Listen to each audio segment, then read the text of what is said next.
A maioria das pessoas acha que escândalos começam quando algo grave acontece, mas quase sempre eles começam antes. Começam no silêncio, no espaço vazio entre o que foi dito e o que foi interpretado. Talvez a pergunta correta não seja o que aconteceu, mas por que precisamos tanto que algo tenha acontecido? Se você parar este vídeo agora, nada de concreto vai faltar. Nenhuma informação vital será perdida, mas algo mais raro pode escapar.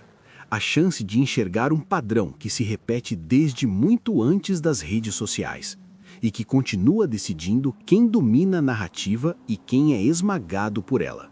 Nos últimos dias, uma polêmica tomou conta das timelines.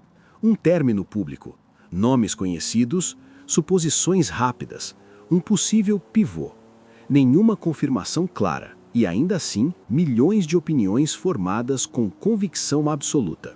Todos viram a superfície, o fim de um relacionamento famoso e a associação imediata de um terceiro personagem à história. O roteiro é conhecido. Ele sempre é conhecido. O que quase ninguém questiona é por que esse roteiro funciona tão bem.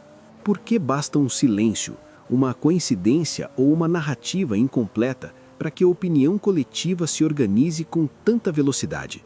E mais importante, quem ganha poder quando isso acontece? A explicação comum é simples demais.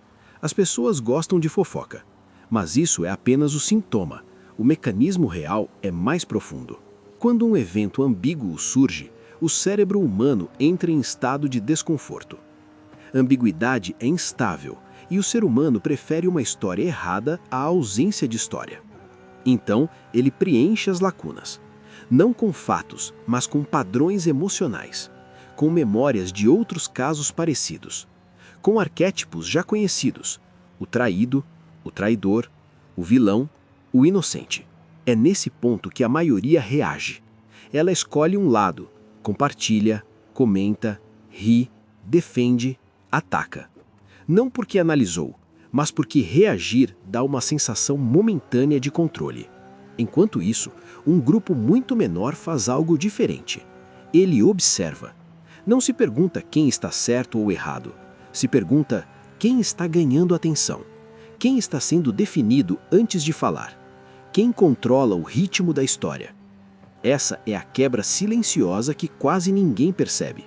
Em toda a polêmica pública existe uma contradição central. Quem mais fala raramente é quem mais manda. O poder não está no volume da reação, está na arquitetura da narrativa. Observe com cuidado. Nenhuma multidão se organiza sozinha. Ela sempre responde a um estímulo simples, emocional e fácil de repetir. Uma frase curta, uma associação indireta, uma imagem, um silêncio estratégico. A maioria acredita que está formando opinião. Na verdade, está apenas reforçando a moldura que alguém já colocou. Reagir é automático. Observar é raro. E é aqui que tudo começa a fazer sentido. Desde muito antes da internet, escândalos públicos seguem a mesma lógica. Exposição parcial, especulação, julgamento coletivo, cristalização da imagem.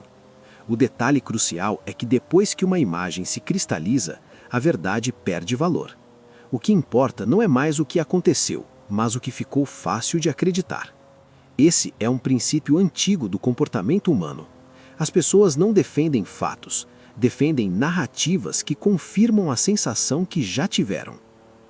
Por isso, quem entende esse jogo nunca entra em pânico quando é envolvido em uma polêmica. E quem não entende, tenta se explicar demais e afunda. Existe uma diferença brutal entre quem tenta se justificar e quem compreende o silêncio como ferramenta. Explicações longas parecem honestas, mas soam defensivas. Silêncios bem posicionados parecem suspeitos, mas preservam poder. Isso não é moralidade, é mecânica social. O erro mais comum das pessoas é acreditar que o mundo recompensa transparência imediata. Não recompensa. O mundo recompensa coerência percebida. Quando alguém reage impulsivamente, entrega duas coisas ao mesmo tempo: emoção e controle. Quando alguém observa, mantém as duas. Esse padrão não aparece só em celebridades. Ele se repete em ambientes profissionais, relacionamentos, disputas de status e até conversas comuns. Quem se apressa em explicar demais costuma ser definido pelos outros. Quem escolhe o tempo certo define a si mesmo. E aqui surge um ponto desconfortável, mas inevitável. Poder não é maldade, é consciência. Ignorar esse tipo de princípio custa caro. Custa reputação, custa oportunidades, custa influência.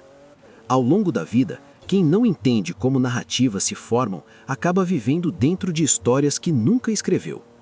Enquanto isso, quem entende observa mais do que fala, escolhe quando agir e raramente entra em arenas onde o jogo já está armado. A polêmica que você viu não é especial, ela só é visível. O que a torna valiosa é o que ela revela sobre o funcionamento do mundo.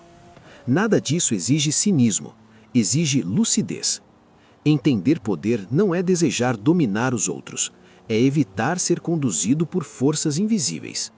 Quando você começa a enxergar esses padrões, algo muda silenciosamente. Você reage menos, observa mais e percebe que muitas batalhas são vencidas antes mesmo de começarem, ou evitadas com inteligência. Há livros que não ensinam o que pensar, mas ajudam a enxergar. Eles não oferecem conforto, oferecem clareza. E clareza, no longo prazo, é uma das formas mais discretas de poder. Se você quiser continuar essa reflexão, existe uma leitura que aprofunda exatamente esses mecanismos. Não como regra moral, mas como observação histórica do comportamento humano quando status, reputação e influência estão em jogo. Não é um livro para ser exibido, é um livro para ser entendido. Fica como continuação natural deste raciocínio, nada mais.